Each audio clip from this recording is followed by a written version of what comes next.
ముఖ్యమంత్రిగా బీఆర్ఎస్ పార్టీని హస్తగతం చేసుకోవడానికి జరుగుతున్నటువంటి కుట్రలో భాగంగానే ఇవాళ నన్ను ఎలిమినేట్ చేయడం జరిగింది.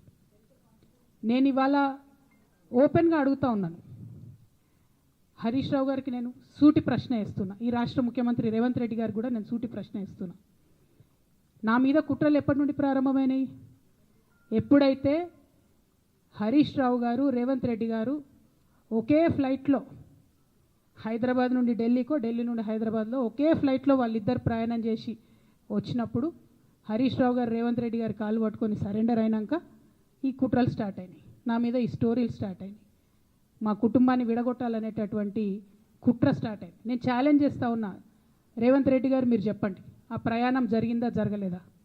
హరీష్ రావు గారు మీరు చెప్పండి, ఒకే ఫ్లైట్లో మీరు రేవంత్ రెడ్డి గారితో కలిసి వచ్చిండ్రా రాలేదా? ఆ తర్వాత నుండే నా మీద ఈ కుట్రలు జరుగుతున్నాయా లేదా?